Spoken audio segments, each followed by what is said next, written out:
Hello दोस्तों, नमस्कार। मैं अतुल तिवारी आप सबका अर्थ सिविल सर्विसेज क्लासेस में स्वागत करता हूं। दोस्तों, हम लोग एथिक्स पढ़ रहे थे और एथिक्स में हम दार्शनिकों को पढ़ रहे थे, जिसमें से हम चारवाक दर्शन के बारे में पढ़ रहे थे। तो चारवाक को कंटिन्यू करते हुए आज हम आगे का लेक्चर देखेंगे। हमने चारवाक का पिछले वीडियो लेक्चर में ज्ञान मीमांसा के बारे में पढ़ लिया था कि ज्ञान मीमांसा क्या है और इसके संबंध में चारवाक दर्शन क्या कहता है। इसके अलावा हमारे अभी दो और इनके विचार बचे हुए थे, जिनमें एक इनका तत्ववादी विचार था, है ना, और इसके बाद एक अपना बचता है आचार मीमांसा। तो ये तीन विचार हैं, इनके दर्शन हैं, आप कह सकते हो चारवाक के। तो इन तीन में पहला हमने कंप्लीट कर लिया है ज्ञान मीमांसा, और जो अब हमारे दो बचे हुए हैं तत्व, तो तत्व संबंधी जो इनके विचार है उसको आज हम कंप्लीट करेंगे, और जो आचार संबंधी विचार है उसे हम अगले लेक्चर में कंप्लीट करेंगे। दोस्तों, हम लेक्चर को आगे बढ़ाने से पहले दो शब्द मैं कहना चाहता हूं आप सबसे कि प्लीज़ दोस्तों, आप वीडियो को अगर आपको पसंद आए तो उसे आप सब्सक्राइब करिए, लाइक करिए और अपने दोस्तों के साथ शेयर करिए। यदि आपके कोई सुझाव हैं तो उसे आप हमें कमेंट बॉक्स में करके बताइए। अगर आपको किसी और सब्जेक्ट की पढ़ने की ज़रूरत है तो उसे भी आप बताइए। दोस्तों, आप सबको पता है, आप पूरे यूट्यूब में जाके देखेंगे तो कहीं भी आपको एथिक्स की कंप्लीट क्लासेस नहीं मिलेगी। आपको कहीं ना कहीं एक या दो वीडियो लेक्चर मिलेंगे, उसके बाद पेड कोर्सेस होते हैं। यह आपका पूरा एथिक्स मैं फ्री में करवाऊंगा। बस इसके लिए दोस्तों आप सबका सपोर्ट चाहिए। आप सब जानते हैं कि बिना सपोर्ट के मनोबल नहीं बढ़ता है। तो उसका आप रिस्पांस दीजिए, रिव्यू बताइए आप अपना कि आपको कैसा लग रहा है, क्या कमी समझ में आ रही है, उस पर हम विचार करेंगे और उसके लिए जो भी सुधार होगा या जो भी आवश्यक चीज़ें और ऐड करने की ज़रूरत पड़ेगी तो उसे हम ऐड करेंगे। तो प्लीज़ आप लोग सब्सक्राइब करिए चैनल को और लाइक करिए, साथ में अपने दोस्तों के साथ शेयर भी करिए।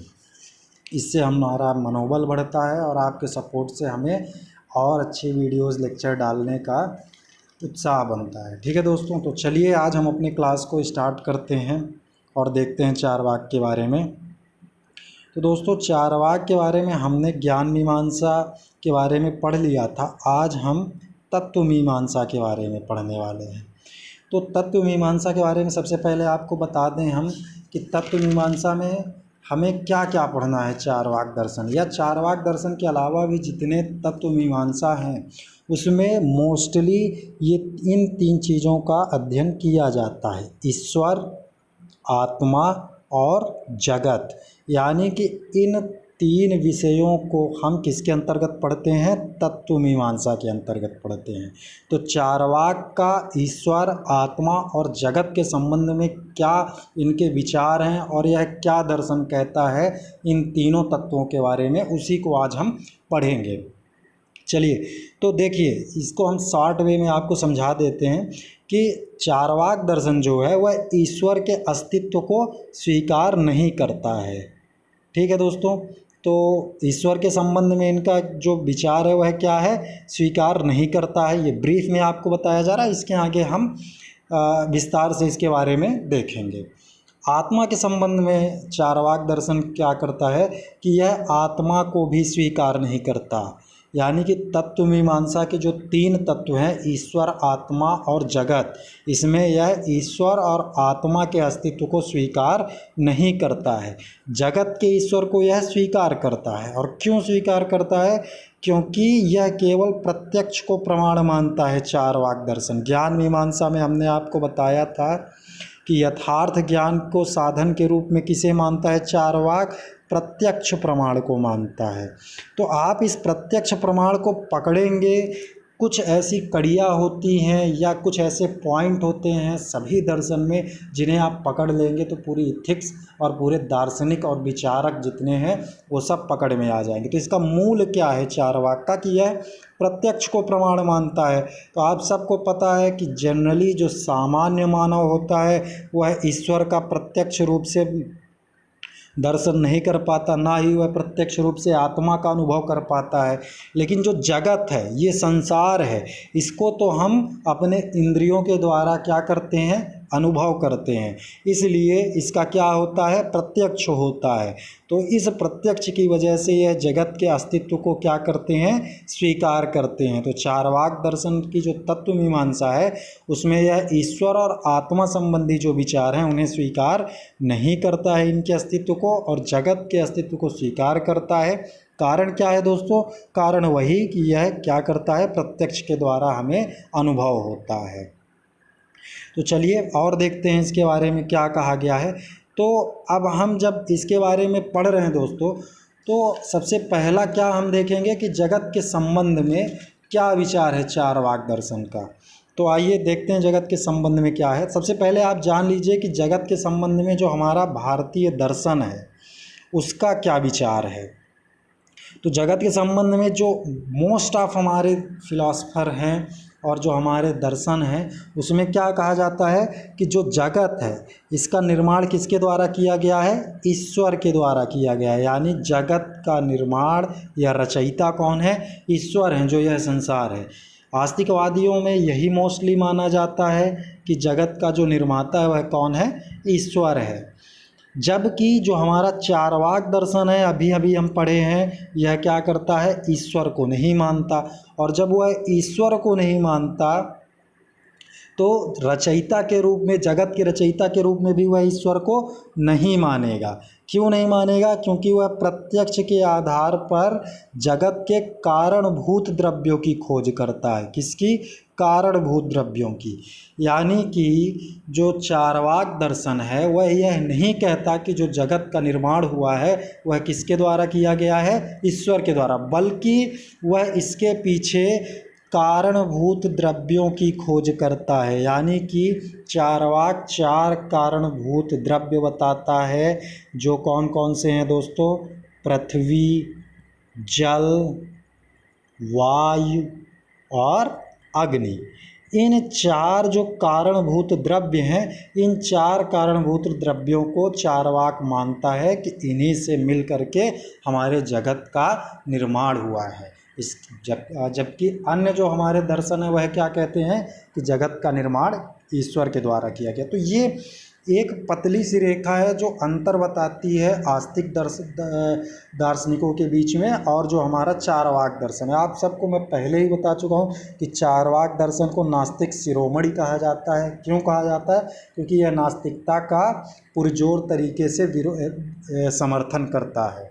ठीक है, इसलिए इसे नास्तिक शिरोमणि कहते हैं। और ये नास्तिक है तो यह ईश्वर की सत्ता को नहीं मानेगा, और जब ये ईश्वर की सत्ता को नहीं मानेगा तो जाहिर सी बात है कि यह जगत के निर्माण में भी ईश्वर को आवश्यक नहीं मानेगा, बल्कि वह चार कारणभूत द्रव्यों की खोज करता है। तो कैसे जगत का निर्माण होता है उसके पहले हम इन जो कारणभूत द्रव्य हैं इनके बारे में जानते हैं। तो देखिए दोस्तों, चार जो इसके भूत द्रव्य बताए गए हैं वह क्या क्या हैं। तो सबसे पहले इन्होंने क्या कहा कि जो चार भूत मूल तत्व, जगत के जो मूल तत्व हैं वह किनसे मिलकर के बना है, चार भूत द्रव्यों से मिलकर बना हुआ है, जिन्हें चार कारणभूत द्रव्य बोले हैं।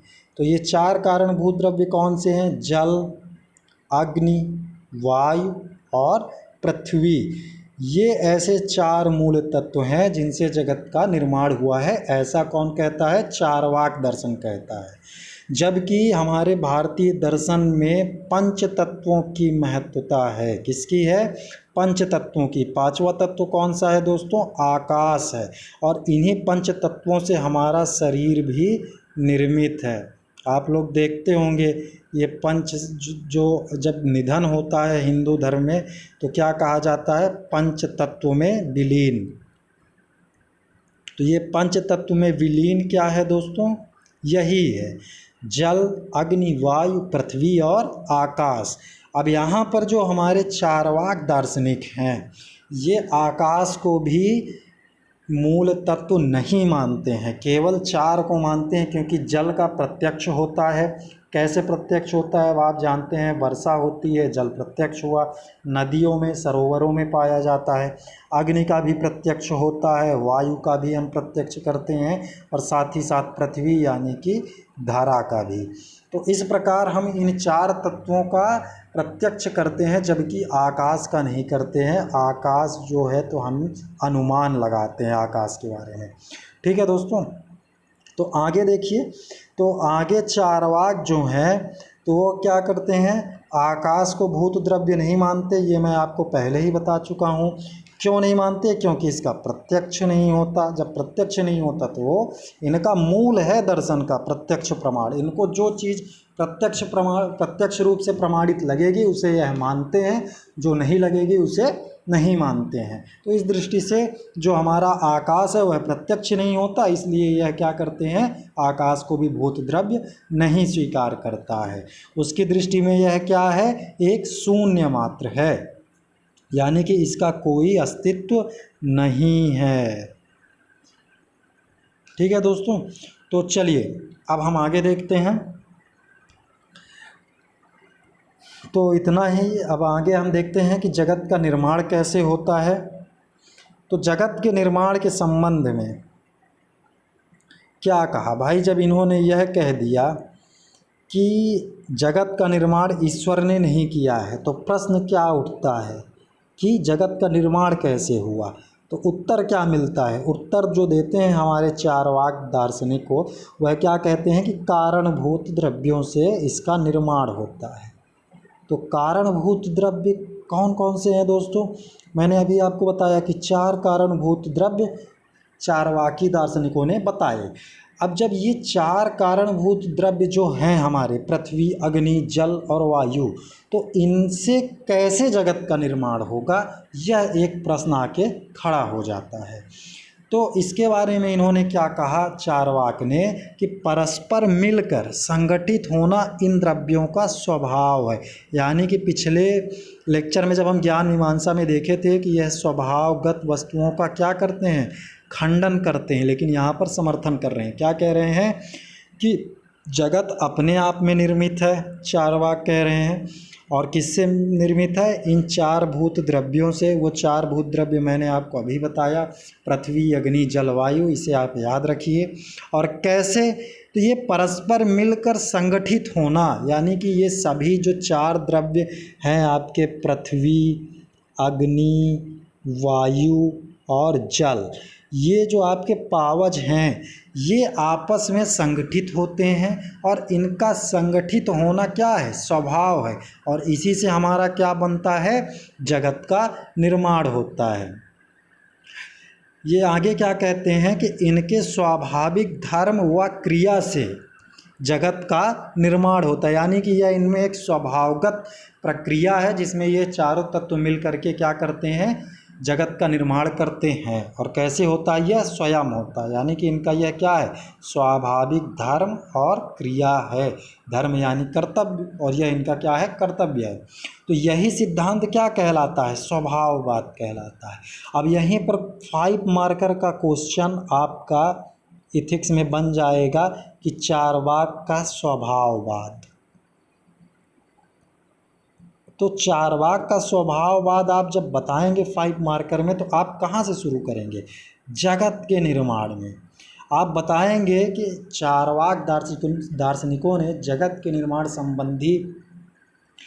निर्माण संबंधी अपने विचार प्रस्तुत किए, जिसमें वह कहते हैं कि जगत का निर्माण 4 भूत द्रव्यों से मिलकर हुआ है, और इन 4 भूत द्रव्यों का संगठन कैसे होता है, स्वभावगत रूप से होता है। या ये कह सकते हैं कि इन 4 मूलभूत द्रव्यों के कारण, स्वाभाविक धर्म व क्रिया के कारण जगत का निर्माण होता है।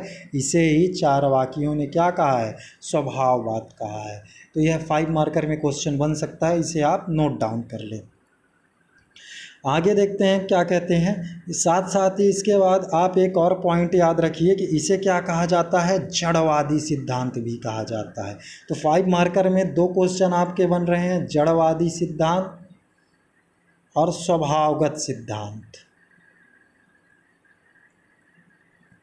स्वभावगत गत सिद्धांत। तो ये दोनों क्वेश्चन आपसे डायरेक्ट भी पूछ सकता है कि जगत के संबंध में चार्वाक दर्शन का क्या विचार है ना, तो उसके बारे में आप बता सकते हो, या तो वह एक जड़वादी और स्वभावगत सिद्धांत के बारे में पूछ सकता है। तो जब भी आपसे जड़वादी या स्वभावगत के बारे में पूछेगा तो आप जगत निर्माण के संबंध में या जगत संबंधी जो विचार हैं चार वाक्य, उसी को आपको बताना है और इसी से आपका उत्तर क्या होगा, कंप्लीट होगा। तो दोस्तों समझ गए आप जगत के निर्माण के संबंध में इन्होंने क्या कहा। जो हमारे आस्तिकवादी दार्शनिक हैं वह क्या मानते हैं कि ईश्वर ने क्या किया है, जगत का निर्माण किया है। वहीं पर यह धर्म नास्तिक चार्वाक दर्शन क्या है, नास्तिक है। इस वजह से यह ईश्वर के अस्तित्व को स्वीकार नहीं करता है, बल्कि वह क्या कहता है कि जो जगत है वह अपने आप निर्मित है। और किन से मिलकर के निर्मित है, चार भूत द्रव्यों से मिलकर निर्मित है। और कैसे मिलकर के, तो ये बताते हैं कि ये परस्पर मिलकर संगठित होते हैं। और ये इनका मिलकर संगठित होना क्या है, स्वभाव है। और इस स्वभाव को ही हम क्या कहते हैं, स्वभाववाद कहते हैं। ठीक है, तो यह सिद्धांत इनका स्वभाववाद कहलाता है। और इसी को हम जड़वादी क्यों कहते हैं, क्योंकि ये केवल चार मूल द्रव्यों को ही मानते हैं। चार मूलभूत द्रव्यों को मानने के कारण इसे क्या कहा जाता है, जड़वादी कहा जाता है। ठीक है दोस्तों, तो चलिए अब आगे बढ़ते हैं। तो इनका जगत के संबंध में क्या विचार है, तत्व संबंधी मीमांसा में हमने पहला कंप्लीट कर लिया है। अब आइए हम आत्मा के संबंध में देखें कि आत्मा के संबंध में इनके क्या विचार हैं। तो आत्मा के संबंध में जो हमारा भारतीय दर्शन है वह क्या कहता है कि जो हमारा आत्मा है और जो हमारा शरीर है, यह दोनों क्या है, पृथक हैं, दोनों अलग अलग। यानी आत्मा और शरीर की सत्ता को जो हमारे आस्तिक दर्शन है या बहुत जितने भी यानी कि मोस्ट ऑफ जो हमारे दर्शन हैं उसमें आत्मा को क्या माना गया है, शरीर से अलग माना गया है। यानी कि शरीर और आत्मा दो अलग अलग सत्ताएं हैं। ठीक है, तो अब यहाँ पर चार्वाक के क्या विचार हैं उस पर हम जानेंगे। तो इसके पहले आप बैकग्राउंड जान लीजिए कि आत्मा के संबंध में हमारा भारतीय मनीषा या हमारे भारतीय दर्शन क्या मानते हैं। तो चार्वाक जो हैं तो वह क्या कहते हैं, सबसे पहले आप देखें कि चेतन आत्मा के अस्तित्व को स्वीकार करता है। कौन स्वीकार करता है, भारतीय दर्शन। यानी कि भारतीय दर्शन मानता है कि जो आत्मा है वह कैसा है, चेतन है। यानी चेतन स्वरूपी आत्मा के अस्तित्व को भारतीय दर्शन स्वीकार करता है। वह आगे क्या कहता है, आत्मा का विनाश नहीं होता, यानी कि यह कैसा है, अजर है, अमर है। हमारे शरीर का विनाश होता है, आत्मा का विनाश नहीं होता है। आगे क्या कहा गया कि शरीर के मृत होने पर दूसरे शरीर में, यानी कि चोला बदलता है दोस्तों, चोला बदलता है। आज यह शरीर है, कल दूसरा शरीर होगा। यानी कि आत्मा जो है वह शाश्वत है और शरीर जो है वह क्या है, नश्वर है। यह कौन कहता है, हमारा भारतीय दर्शन कहता है। जब तक मोक्ष प्राप्त नहीं होता, यानी कि आत्मा के संबंध में जो भारतीय दर्शन है वह क्या कहता है कि चेतन आत्मा का अस्तित्व होता है, आत्मा का विनाश नहीं होता है। मृत होने पर यह क्या होता है, दूसरे शरीर में प्रवेश करता है। और कब तक करता है, जब तक कि इसे मोक्ष की प्राप्ति नहीं हो जाती है दोस्तों। यानी कि इससे हमें क्या एक और नया सिद्धांत मिल रहा है, मोक्ष संबंधी। आप लोगों ने देखा कि हमारे हिंदू धर्म में मोक्ष का बहुत अधिक प्रचलन है। तो मोक्ष का मतलब क्या होगा कि पुनर्जन्म जो हमारा होता है इससे हमें क्या मिल जाए, मुक्ति मिल जाए। यानी आत्मा जो एक शरीर से दूसरे शरीर में जाती है वह क्या हो जाए, बंद हो जाए। उसी को हम क्या कहते हैं, मोक्ष कहते हैं। यानी कि पुनर्जन्म ही ना हो, एक शरीर के बाद दूसरे शरीर में आत्मा का प्रविष्ट ना होना ही क्या है, मोक्ष है। तो यह हमारे भारतीय दर्शन का विचार है। अब चार्वाक मत के बारे में देखिए दोस्तों कि चार्वाक क्या कहता है आत्मा के संबंध में। तो जो हमारा चार्वाक मत है वह क्या कहता है कि शरीर में ऐसी कोई नित्य चेतन युक्त आत्मा नहीं होती। देखिए हमने पहले ही बताया कि जो तत्ववादी मीमांसा है चार्वाक दर्शन की, इसमें वह केवल जगत के अस्तित्व को स्वीकार करते हैं। क्यों करते हैं अभी हमने पढ़ा, क्योंकि हमको इसका प्रत्यक्ष अनुभव होता है, जबकि ईश्वर और आत्मा का नहीं होता, इसलिए यह इनका क्या करते हैं, खंडन करते हैं। और क्या कह रहे हैं कि शरीर में कोई भी ऐसी नित्य चेतन युक्त आत्मा नहीं होती जो क्या करे, जो पुनः मोक्ष प्राप्ति तक पुनर्जन्म धारण करती है ना। क्या कह रहे हैं ये कह रहे हैं कि ऐसी कोई भी चेतन युक्त आत्मा हमारे शरीर में नहीं होती है जो मोक्ष प्राप्ति तक क्या करती है, पुनर्जन्म धारण करती है। यानी कि जब तक मोक्ष की प्राप्ति नहीं होगी तब तक यह क्या करेगी, पुनर्जन्म लेगी। यह हमारा भारतीय दर्शन कहता है। लेकिन जो चार्वाक हैं वह क्या कहते हैं कि ऐसी कोई भी चेतन युक्त आत्मा ही नहीं है शरीर में। जब आत्मा ही नहीं है तो जाहिर सी बात है कि मोक्ष का सवाल ही नहीं उठता है, और जब मोक्ष का सवाल नहीं उठता तो पुनर्जन्म का भी कोई सवाल नहीं उठता। यह हमारा चार्वाक दर्शन कहता है। इस विचार पर उसकी क्या है, आचार मीमांसा आधारित है। आचार यानी व्यवहार। अब आप खुद सोचें कि यह जो मोक्ष है यह हमारे भारतीय दर्शन में क्या कहा जाता है कि मोक्ष कैसे प्राप्त होगी, जब आप पुण्य कार्य किए होंगे। और पुण्य कार्य का मतलब क्या है कि आप अपने व्यवहार को संतुलित रखेंगे, लोक हित में कार्य करेंगे, है ना, सामाजिक कल्याण करेंगे, आप आस्तिक रूप से होंगे। मतलब कई सारी चीज़ें हैं जो मोक्ष के संदर्भ में हमारे भारतीय दर्शन कहते हैं। लेकिन जब हम आत्मा को मानेंगे ही नहीं, हम यह मानेंगे कि केवल आत्मा और शरीर एक ही है, शरीर के नष्ट होते ही आत्मा भी नष्ट हो जाती है जैसा चार्वाक मत कहता है, तो इसका सीधा असर कहाँ पड़ेगा, हमारे आचार व्यवहार पर पड़ेगा। यानी कि अब किसी भी व्यक्ति में इस बात का भय ना रहेगा कि अगर वह कोई गलत कर्म करता है तो उसे मोक्ष की प्राप्ति होगी या नहीं। और इससे क्या होगा, आचार मीमांसा पर होगा तो अधिकतम सुख का समर्थन मिलेगा। अब जाहिर सी बात है कि यहाँ से अधिकतम सुख की बात आ रही है, तो यहाँ पुण्य जैसी कोई बात ही ना रहेगी, ना पाप जैसी। यहाँ तो ये रहेगा कि किसी भी तरीके से हम सुख को अर्जित करें, चाहे वह तरीका सही हो या गलत हो, नो मैटर। तो ये इसका सीधा सीधा कहाँ असर पड़ रहा है, कहाँ प्रभाव पड़ रहा है, आचार मीमांसा पर पड़ रहा है। तो चार्वाक का आत्मा के संबंध में क्या विचार है, तो वह यह कहते हैं कि हमारे शरीर में नित्य चेतन युक्त आत्मा नहीं होती जो पुनः मोक्ष प्राप्ति तक पुनर्जन्म धारण करती। यानी कि ऐसा कुछ भी नहीं है शरीर में कि उसमें चेतन युक्त आत्मा हो जो पुनर्जन्म तक क्या करे, मोक्ष प्राप्ति तक पुनर्जन्म धारण करती है। तो इस प्रकार इन्होंने आत्मा संबंधी विचार को भी खंडित किया है। आगे आगे सवाल और भी उठेंगे जब ये बताएंगे। तो दोस्तों, मैं का स्वरूप, मैं यानी क्या है, ये जो हमारे भारतीय दार्शनिक हैं वह यह कहते हैं कि यदि आत्मा चेतन नहीं है तो जिसे मैं कहते हैं वह क्या है। यानी कि आप सब कहते हैं ना कि मैं यह कार्य नहीं करूँगा,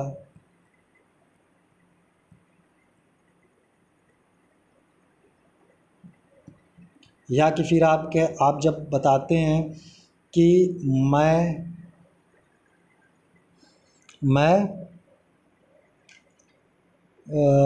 आप उदाहरण ले सकते हैं, मैं यह कार्य नहीं करूँगा, मैं खाना नहीं खाऊँगा, या मेरा नाम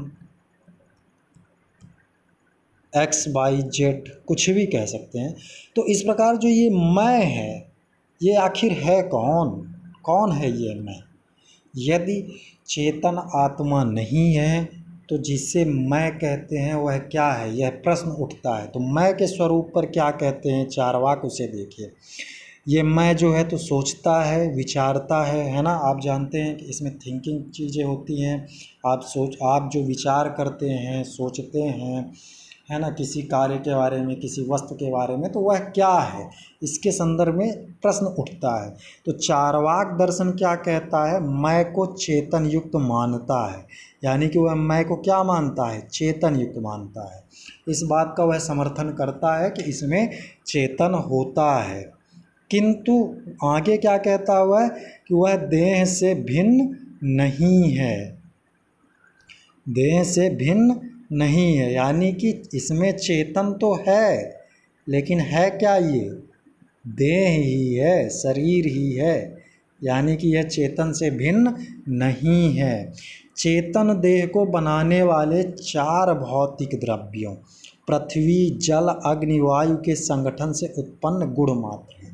यानी कि अब ये मैं का स्वरूप जो चार्वाक दर्शन बता रहा है, वह क्या कह रहा है कि यह चेतन युक्त है, ठीक है। आगे वह क्या कहते हैं कि यह चेतन युक्त तो है, किंतु शरीर से भिन्न नहीं है, यह शरीर के साथ ही जुड़ा हुआ है। और ये जो चेतना है, तो देह को बनाने वाले 4 भौतिक, मैंने आपको पहले ही बताया था कि 5 तत्वों की बात होती है, लेकिन चार्वाक 4 तत्वों का वर्णन करता है। तो जो 4 भौतिक द्रव्य हैं, पृथ्वी, जल, अग्नि, वायु, तो ये कहता है कि इनके संगठन से उत्पन्न गुण मात्र है। यानी कि जब इन 4 तत्वों का संगठन होता है और इनके संगठन से जो गुण उत्पन्न होता है वही मैं है। और उससे कैसा गुण उत्पन्न होता है, चेतन युक्त गुण उत्पन्न होता है। यानी कॉन्शियस आता है, और कॉन्शियस किससे आता है, 4 भौतिक द्रव्य। और ये 4 भौतिक द्रव्य किसको बनाते हैं, देह को बनाते हैं। समझ गए दोस्तों। तो आइए अब और देखते हैं आगे क्या कहते हैं। तो इसमें यह कहते हैं कि इस प्रकार आत्मा जड़त्व से उद्भूत है। यहाँ जड़त्व किसे कहा गया है, इन्हीं 4 भूत द्रव्यों को कहा गया है, पृथ्वी, अग्नि, जल और वायु। तो ये जो हमारे 4 भूत हैं, तो इसी के बारे में कहते हैं चार्वाक की जो आत्मा है वह जड़त्व से उद्भूत है, इसके अतिरिक्त इसका कोई महत्व नहीं है। यानी कि आप समझ गए दोस्तों, आत्मा के संबंध में अगर विचार आता है तो आप सीधे बताइए कि आत्मा के अस्तित्व को ये अस्वीकार करते हैं। क्यों करते हैं, क्योंकि यह मानते हैं कि चेतन युक्त आत्मा जो है वह क्या है, शरीर ही है, उससे भिन्न इसका कोई अस्तित्व नहीं है। और यह इसमें जो चेतन होता है, या ये कहें कि मैं का जो स्वरूप होता है, वह कहाँ से उत्पन्न होता है, 4 भूत द्रव्यों से जो शरीर को बनाते हैं।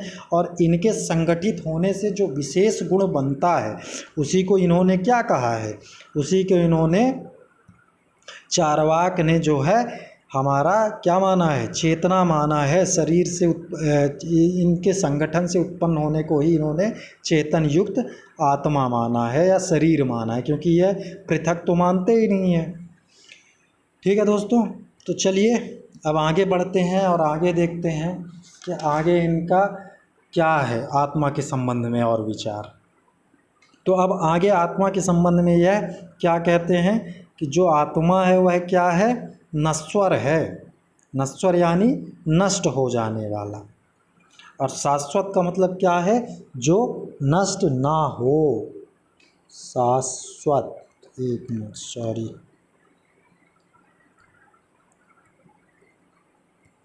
तो शाश्वत और नश्वर के बारे में आप समझ लें पहले।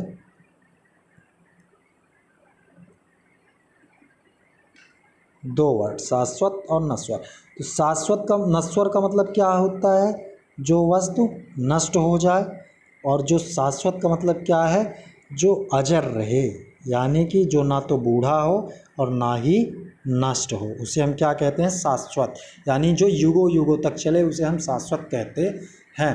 तो हमारा जो भारतीय दर्शन है वह क्या कहता है कि शरीर हमारा कैसा है, नश्वर है, और आत्मा क्या है, शाश्वत है।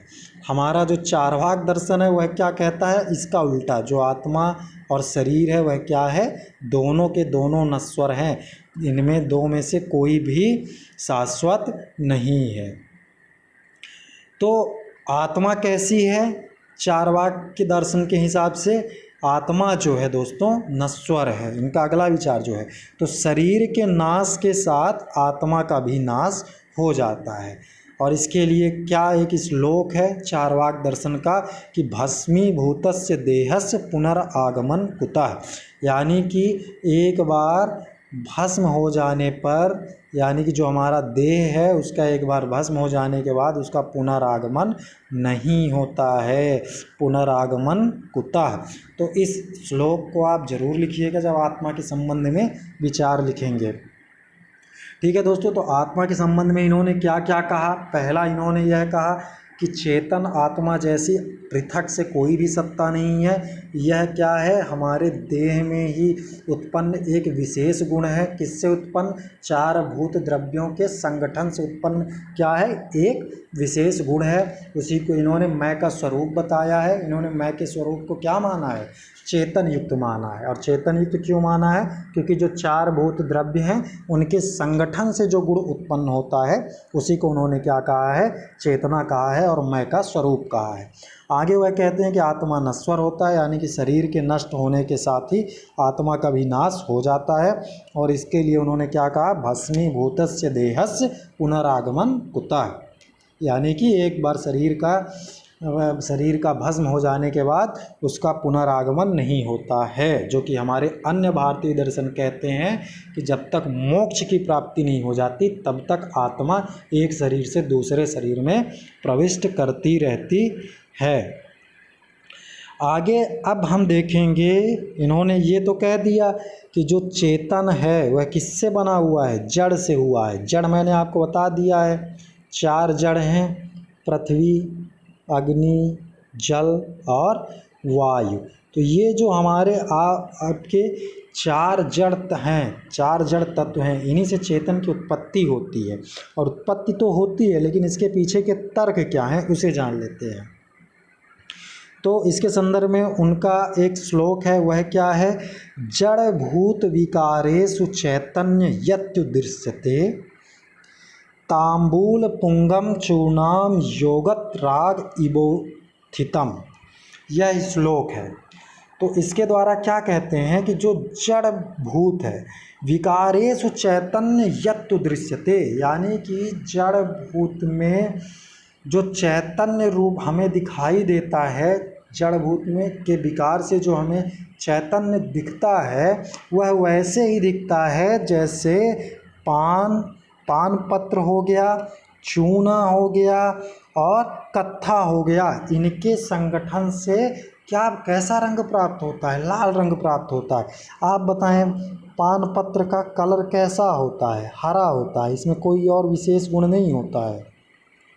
इसके अलावा आप सुपारी देखें, ब्राउन कलर की होती है। इसके बाद आप कत्थे को देखें, तो यानी कि इनमें ऐसा कोई पहले से गुण नहीं है, लेकिन इन तीनों के मिल जाने से कैसा रंग उत्पन्न होता है, लाल रंग उत्पन्न होता है। तो यही ये इनका श्लोक कहता है कि जड़ भूत विकारेषु चैतन्यम यत्तु दृश्यते, यानी कि जो जड़ भूत है उसमें विकार होने से चैतन्य रूप उसी प्रकार दिखाई देता है जैसे पान पत्र, चूना और सुपारी साथ में कत्थे के संयोग से लाल रंग उत्पन्न होता है। ठीक है दोस्तों, चलिए अब आगे देखते हैं, आगे उन्होंने क्या कहा है। तो ये एग्जाम्पल आप याद रखिएगा कि जड़ से चेतन की उत्पत्ति है, तो इन्होंने क्या कहा है। इसके अलावा भी इन्होंने एक और उदाहरण दिया है, उसे भी देख लीजिए। अगला उदाहरण जो उन्होंने दिया है कि किड़वादिभ्यो मद शक्तिवद चैतन्य मुप जायते, यानी कि वह यह कह रहे हैं कि जो किड़वे यानी क्या होता है, अन्न होता है। दोस्तों एक मिनट दोस्तों, चलिए, तो इन्होंने क्या कहा कि जिस प्रकार अन्न जो होता है उसमें पहले से कोई विशेष गुण नहीं होता है। आप लोगों ने देखा होगा, चावल है, चावल खाने के काम आता है, भोजन आता है, लेकिन इसमें मद शक्ति यानी कि इसमें नशे का गुण उत्पन्न होता है। और यह नशे का गुण कैसे उत्पन्न होता है आप बताइए। जब ये किसी अन्न को, अनाज को सड़ा दिया जाता है तो उसमें कैसा आ जाता है, मद का गुण आ जाता है। तो ये मद का गुण कैसे आया, यानी कि पहले तो उसमें मद जैसा कुछ भी नहीं था, नशे जैसी कोई चीज़ नहीं थी। आप चावल खाओगे तो उसमें क्या नशा रहता है, नहीं रहता। लेकिन अगर उसी चावल या गेहूं को या किसी भी अन्न को आप सड़ाएंगे तो उसमें क्या आ जाएगा, मद आ जाएगा, यानी नशा उत्पन्न हो जाएगा। तो इसी प्रकार चैतन्य मुपजायते, इसी प्रकार इन चार भूत द्रव्यों से मिलकर के क्या होता है, चेतना का उद्भव होता है। तो इस प्रकार चार्वाक दर्शन ने क्या किया है, जड़ से चेतन की उत्पत्ति के लिए इन्होंने तर्क दिया है। ठीक है दोस्तों, तो चलिए अब आगे देखते हैं कि आगे इन्होंने और क्या कहा है। तो चेतना को शरीर का गुण बताने हेतु तर्क, यानी कि जो हमारे चार्वाक हैं इन्होंने क्या किया,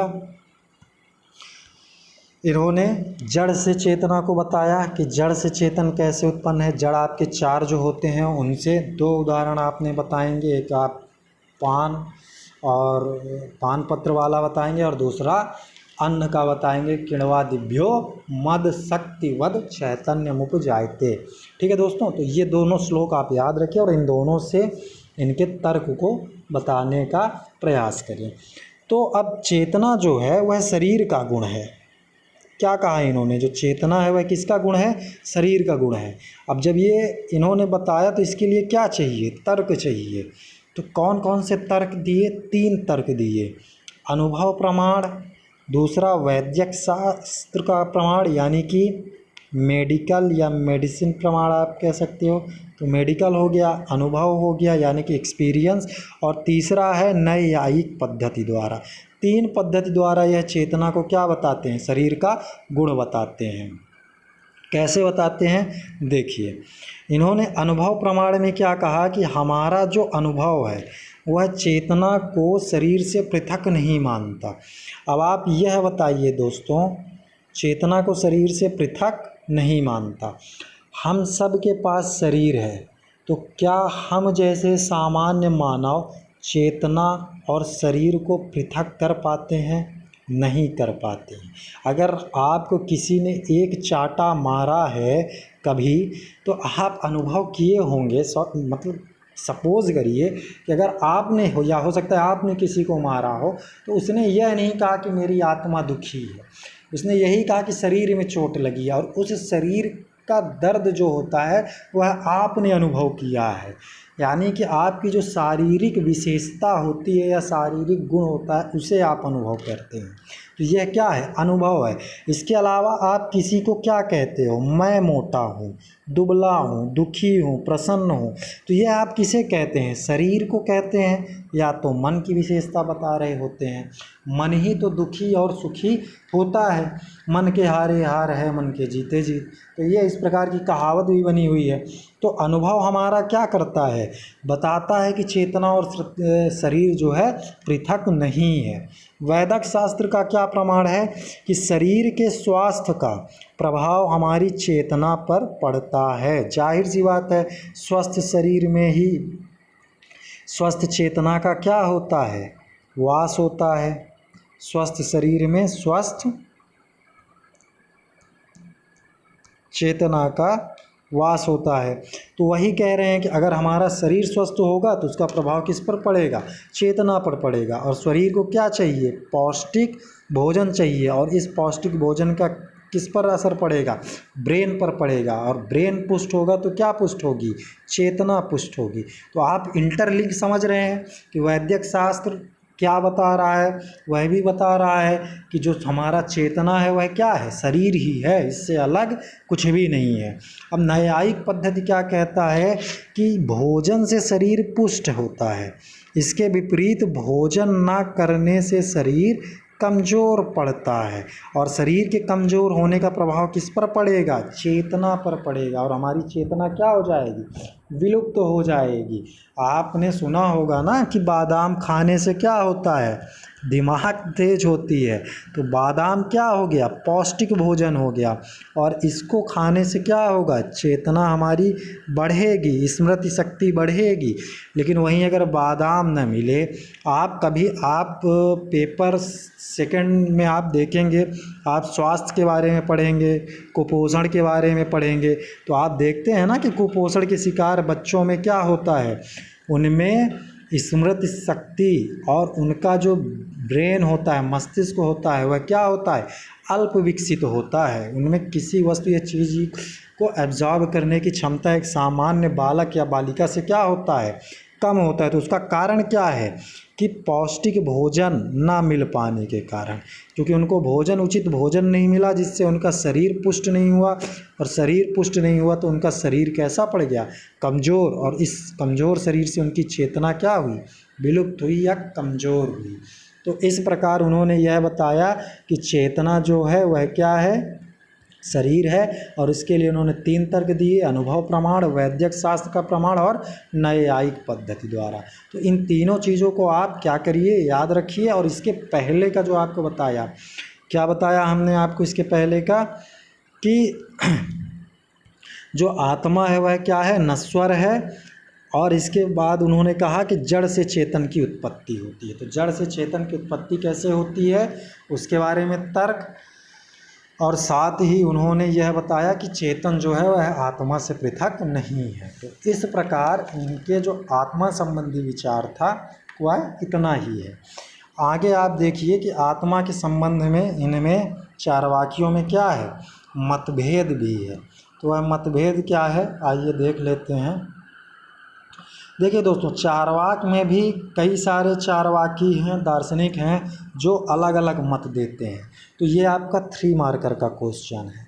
उसमें पूछ सकता है कि चारवाकियों में आत्मा संबंधी मतभेद क्या है, और साथ ही आपसे वह क्या पूछ सकते हैं कि चारवाक में आत्मा के भेद बताएं, चारवाक दार्शनिकों के अनुसार। तो आत्मा के 4 भेद हैं, और किन किन आधारों पर हैं वो आप देख लीजिए, उतना पर्याप्त है। तो पहला एक चैतन्य युक्त शरीर आत्मा, जिसके बारे में अभी हम पढ़ रहे हैं, ये रूढ़िवादी हैं। ये चैतन्य युक्त शरीर को ही क्या मानते हैं, आत्मा मानते हैं।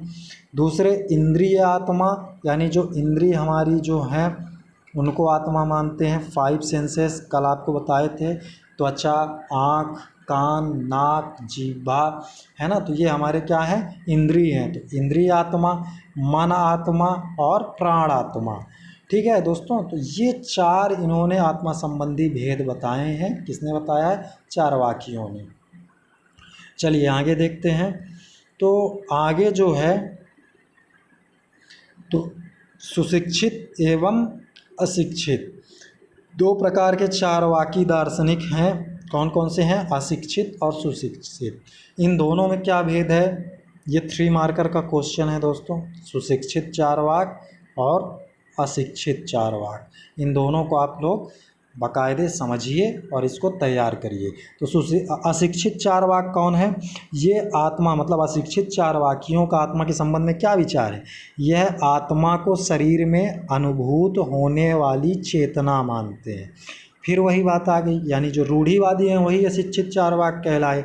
ये आत्मा को क्या मानते हैं, चेतना मानते हैं। किसकी, जो शरीर में अनुभूत होती है, यानी कि इसका कोई पृथक इंडिपेंडेंट अस्तित्व नहीं है। ठीक है, शरीर के नाश के साथ इसका भी क्या हो जाएगा, नाश हो जाएगा। ठीक, तो ये जो चेतन युक्त हमारा शरीर है, या हमारे आत्मा को शरीर में अनुभूत होने वाली चेतना मानते हैं। यानी कि जो चेतना हमारे शरीर को अनुभूत होती है उसी को इन्होंने क्या कहा है, आत्मा कहा है। और इसे नश्वर माना है, यानी कि शरीर के नष्ट होते के साथ ही इस आत्मा का भी विनाश हो जाएगा। सुशिक्षित चारवाक क्या मानते हैं कि आत्मा और शरीर क्या है, पृथक है। जो चेतना ज्ञाता एवं भोक्ता है, यानी कि जो चेतना भी है, ज्ञाता भी है और भोक्ता भी है, यानी किसी चीज़ को ग्रहण करती है। चेतना यानी जागरूकता लाती है और ज्ञाता यानी जानती है। तो सुशिक्षित और अशिक्षित में ये है, लेकिन इन दोनों में एक कामन ये है कि यह दोनों ये मानते हैं कि ये पृथक होते हुए भी क्या होती है, शरीर के साथ नष्ट हो जाती है। यह अशिक्षित और सुशिक्षित दोनों मानते हैं कि आत्मा क्या है, नश्वर है। ठीक है दोस्तों, तो आत्मा के संबंध में इतना ही इनका विचार है। अब हम देखेंगे अगला तत्व जो हमारा है वह क्या है, ईश्वर के संबंध में। तो ईश्वर के संबंध में चारवाकियों का क्या विचार है उसके बारे में जानते हैं।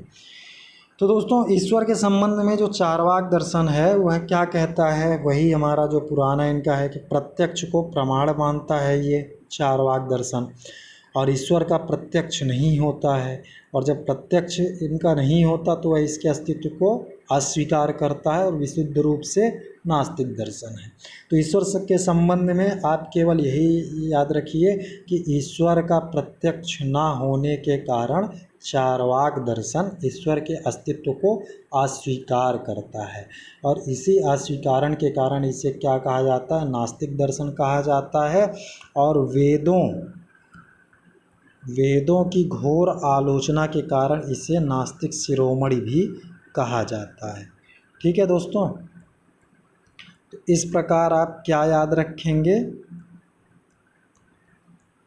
इस प्रकार आप याद रखेंगे ईश्वर के संबंध में चारवाक के विचार। तो क्या है कि प्रत्यक्ष प्रमाण नहीं होता ईश्वर का, जब ईश्वर का प्रत्यक्ष नहीं होता है तो वह इसके अस्तित्व को अस्वीकार कर देता है, और इसी अस्वीकार के कारण इसे विशुद्ध रूप से क्या कहा जाता है, नास्तिक दर्शन कहा जाता है।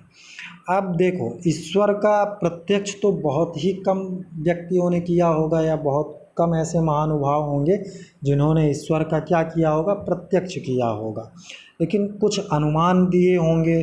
तो उस अनुमान के द्वारा कैसे जो हमारा चारवाक दर्शन है कैसे इसका क्या करता है, विरोध करता है, उसे देखिए। प्रत्यक्ष के द्वारा तो कर दिया गया, क्योंकि ईश्वर का प्रत्यक्ष नहीं होता, और प्रत्यक्ष ना होने के कारण ईश्वर के अस्तित्व को भी चारवाक दर्शन अस्वीकार करता है। तो अनुमान द्वारा सिद्धि का विरोध कैसे करता है, आस्तिक जो हमारे दार्शनिक है वह क्या कहते हैं कि ईश्वर के अस्तित्व को अनुमान द्वारा सिद्ध करते हैं, यानी कि अनुमान लगाया जाता है। अनुमान का अर्थ हमने आपको कल बताया था कि क्या होता है, पश्चात ज्ञान। और यह कैसा पश्चात ज्ञान, प्रत्यक्ष के बाद प्राप्त होने वाला ज्ञान ही क्या है, अनुमान है। तो इन्होंने अनुमान के द्वारा सिद्ध किया है आस्तिकों ने। और न्याय दर्शन इसी संदर्भ में क्या कहता है कि प्रत्येक निर्मित वस्तु अपने निर्माता की ओर संकेत करती, यानी कि कोई भी निर्मित वस्तु होगी वह किसकी ओर संकेत करेगी, निर्माता की ओर संकेत करेगी। आखिर उसे किसी ने तो बनाया होगा, तो किसने बनाया, इसी के लिए इन्होंने उदाहरण दिया है कि जैसे घड़ा है, तो ये घड़ा क्या है, निर्मित वस्तु है, तो इस वस्तु का कोई तो निर्माता होगा, तो कौन है वो निर्माता, कुंभकार है। तो निर्मित वस्तु क्या है, घड़ा है, निर्माता कौन है, कुंभकार है। तो इसी को न्याय दर्शन कहता है कि जितनी भी निर्मित वस्तुएं हैं वह किसकी ओर संकेत करेंगी, निर्माता की ओर संकेत करेंगी। तो इसी प्रकार न्याय दर्शन ने क्या कहा कि जो जगत है वह क्या है, एक प्रकार से निर्मित वस्तु है, और यह किसकी ओर संकेत करेगी, अपने निर्माता की ओर। और यह निर्माता कौन होगा, ईश्वर होगा। क्यों, कैसे होगा, अनुमान के द्वारा होगा। यानी यह अनुमान लगाया गया कि जो जगत है यह भी एक निर्मित वस्तु है, लेकिन जब यह निर्मित वस्तु है तो कोई तो इसका निर्माता होगा। तो यह अनुमान लगाया गया न्याय दर्शन के द्वारा कि वह कौन है, ईश्वर है। तो इस प्रकार यह क्या बताते हैं, अनुमान के बारे ईश्वर के संबंध में अनुमान सिद्धि का विचार रखते हैं। कौन, न्याय दार्शनिक रखते हैं। तो न्याय दर्शन क्या करता है, अनुमान के द्वारा ईश्वर की सिद्धि करता है, लेकिन जो हमारा चारवाक है वह क्या करता है, विरोध करता है। कैसे विरोध करता है, आप लोगों को बता दिया गया कि वह क्या कहता है। वह जब पहले ही आपको ज्ञान मीमांसा में बताया जा चुका है दोस्तों कि केवल जो चारवाक दर्शन है वह किसको मानता है, प्रत्यक्ष को प्रमाण मानता है, और प्रत्यक्ष ईश्वर के होते नहीं, इसलिए वह क्या करता है, विरोध करता है। लेकिन ये जो आस्तिक दार्शनिक है वह अनुमान के द्वारा क्या करते हैं, ईश्वर के अस्तित्व को पुष्ट करते हैं। चलिए आगे देखते हैं। तो जो चारवाक दर्शन है वह क्या है, शब्द प्रमाण द्वारा ईश्वर के अस्तित्व को क्या करता है, स्वीकार नहीं करता है। तो इस प्रकार वह ना तो प्रत्यक्ष द्वारा ईश्वर का अस्तित्व प्रमाण स्वीकार करता, ना तो अनुमान द्वारा और ना ही शब्द प्रमाण। शब्द प्रमाण मैंने आपको कल बताया था दोस्तों कि यह क्या होता है, आप्त वचन होता है। आप्त का मतलब क्या होता है, सत्य, और यह सत्य वचन किनके द्वारा, किसी महानुभावों द्वारा या शास्त्रों द्वारा जो हमें ज्ञान प्राप्त होता है उसे ही हम क्या कहते हैं, शब्द प्रमाण कहते हैं। ये महानुभाव कैसे हो सकते हैं, जैसे कृष्णा, गौतम बुद्ध, महावीर, नानक, तो ये सब क्या है, महानुभाव है। और आपके शास्त्र जैसे बाइबल, कुरान, आपके वेद, तो ये सारी चीज़ें क्या हैं, ये सारी चीज़ें आपके शास्त्र हैं। तो यही हमारा क्या है, शब्द प्रमाण। तो शब्द प्रमाण को भी इन्होंने स्वीकार नहीं किया है, कल ज्ञान मीमांसा में आपको बताया जा चुका है। तो उसी संदर्भ में यह ईश्वर के अस्तित्व को स्वीकार नहीं करते। ये तीनों में ईश्वर के अस्तित्व का खंडन करते हैं और साथ ही यह ईश निंदा करते हैं। ईश निंदा यानी ईश्वर की निंदा क्यों करते हैं, क्योंकि यह ऐसे ईश्वर को की अस्वीकृति करते हैं जिसने क्या किया हो, दोषमय संसार की रचना की हो। दोषमय संसार की रचना कैसे दोस्तों, कि यानी कि जो यह हमारा संसार है, आप सब जानते हैं कि इसमें अच्छे भी हैं और बुरे लोग भी हैं। यानी कि इसी बात को चारवाक दर्शन क्या कहता है कि यह दोषमय संसार की रचना करता है।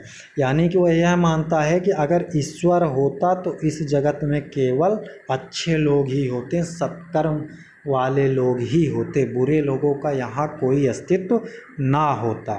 तो इस प्रकार ईश निंदा के द्वारा इन्होंने क्या किया है, ईश्वर के अस्तित्व को नकारा है। तो इस प्रकार दोस्तों हम लोगों ने आज चारवाक दर्शन के बारे में उनका तत्व मीमांसा जो है उसे कंप्लीट कर लिया है। दोस्तों आप लोग लेक्चर को देखिए और आपके जो भी सुझाव हों आप हमें कमेंट के द्वारा ज़रूर सूचित करिए।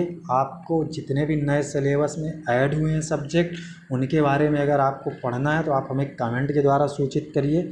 हम पब्लिक एडमिनिस्ट्रेशन और सोशियोलॉजी की क्लासेस जल्द ही शुरू करने वाले हैं दोस्तों। साथ ही आपको इसकी PDF नोट्स के रूप में मिल जाएगी।